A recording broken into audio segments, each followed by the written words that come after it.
I'm Horace Burks, and I worship at Sycamore. I've been there for 73 years. Actually, I'm probably about the oldest one that we've got left. And I've been involved with the singing since we started. It started at Sycamore. Johnny Fox came up with the idea, and I've been involved with it ever since in some capacity. Sometimes. I'm Donna Johnson, and my father is Charles Burgess. Oh, first of all, I do attend here at Jefferson Avenue. And then my dad, Charles, he preached for 50 plus years. And he passed away about 13 years ago. But at Heron's Chapel, where he preached, they had a New Year's Eve singing every year. And it brought people from all over Tennessee, well, even other states would come in for that singing. And it did, as the Thanksgiving singing, it just grew and grew. There was a few others from there. They would travel around when there were singings at different churches. And I know Diana, they never missed Diana. When Sycamore, when they asked him to be a part of this, he gladly did that. And because it means so much to him, I think he saw how it reached out to people and how it glorified God all together. And I don't remember not going. That's just, I was always taught to go, and it's been a blessing for our family. But I know how much it meant to him. And my dad, for those that don't know, he was, even though he was a minister and he was an elder in the church, and he wasn't very loud or outspoken. He had a tender at heart. He was a very kind and humble man. And I think that's how he worked with the other song leaders and all so well. He just, it was just a blessing. The idea for Thanksgiving singing was originated with Johnny Fox when he was preaching at Sycamore. And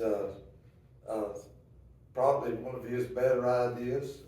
Maybe the only good one he ever had, I don't know, but he came up with the idea that we ought to get together and have a singing at Thanksgiving. And he talked with other preachers and elders and in the area, and the 4 town congregations got together, and I believe the first one was at the community center, and it continued. From there, we started alternating between College Side, Willow, Jefferson, and Sycamore. But a lot of other brethren from other congregations have always attended down through the years. But I remember the crowds. I mean, it was always filled, and you knew you had to get there early to get a seat. Especially like my whole family would go, and so my kids weren't always right there when I was there, so it was, a hard time to kind of get everybody together in the same seats because people were showing up. But it was just a beautiful event to see all these congregations and people that weren't even a part of the church show up and enjoy this time together. And I remember always thinking, you always wonder what heaven's going to be like and all, and you try to imagine in your head, but I think when you come to these singings, it shows you what heaven's going to be like. It just, the feeling you get, and just the joy and the love in everyone's heart, and they're glorifying God and worshiping Him, and it's hard to explain if you've never been to one, just the feeling that you get together. I think it's done a whole lot, because like Donna said, when you come and there's about 1,000 people there from a congregation which only has maybe 30 people on Sunday morning, and it lets you know that the Lord's church is not dead.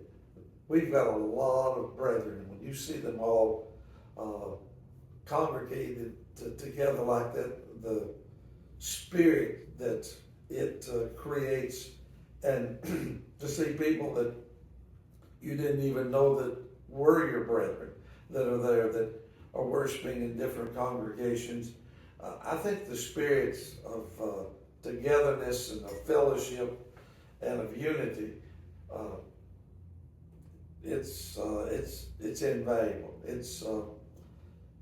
And it creates it in a way that nobody's being preached to, or problems are not being discussed.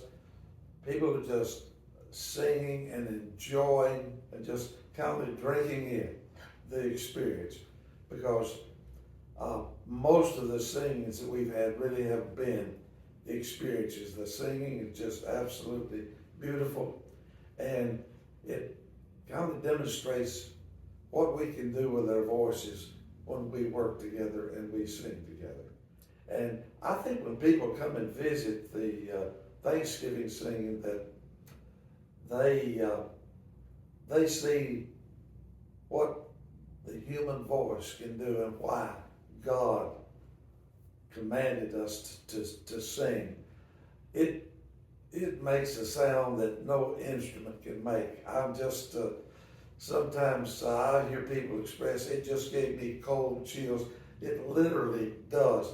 All the blending of the voices and the harmonics that are there when you have 1,000 voices singing, it's just unbelievable. I do. Roy, my husband, he preached for 30 plus years, and so he would always show up late, because by the time he got out and drove up here, so he, it was at Jefferson Avenue, and this was back in '97, and he was sitting up in the balcony with our son was there. I was down front with the other kids, and he was in the balcony, and when the invitation song was sung, here comes my husband, and here comes her son, Brendan, down, and he wanted to be baptized. So that singing, just, you know, I know he'd known for a long time he wanted to do it, but I guess that just encouraged him to go ahead and make that decision. So it's a personal one for us. Probably more song leaders than time. I know my dad always felt, one of his strong points, he always felt like if you wanted to lead a song, he wanted you to have the opportunity to lead a song, even if you didn't know notes or whatever. But it has grown so much now that they've had to limit, you know. But the thing was, even those that may not have known the notes or the timing or whatever, all they had to say was a couple of words, and the congregation went away with it. And you would never have known that they didn't know the notes, because it was beautiful. But now I know that it's grown so much that because of time, they do have to limit the song leaders and all. But back then, that was one of his main things. He wanted anyone that wanted to lead to lead. I think the goal of a sing ought to be to quit with people saying, "Oh, I wish we could continue on," than to continue on and people there with squirming children and crying babies saying, "When are they going to quit?" But I think more people can contribute by just singing out, singing their part. The whole experience is about brethren singing together. Very positive feeling that people have left there with, that this was great to be here. Can't wait till next year. And I hope that it'll continue to go in that direction. And everyone couldn't wait to hear the number at the end. Everybody was always excited to know how many we had this year, you know, and it was always in the 900s to 1,000 or more, you know. It was good, but everybody was so excited to hear how many were there. Steve got some numbers from Johnny Fox. It began in 1986. There were 720 at the community center. In 1987, there was 1,038 at the senior high school. Those were two off-site locations that were held. Then the decision was made to start meeting in the different buildings, and the first one was at Jefferson Avenue here.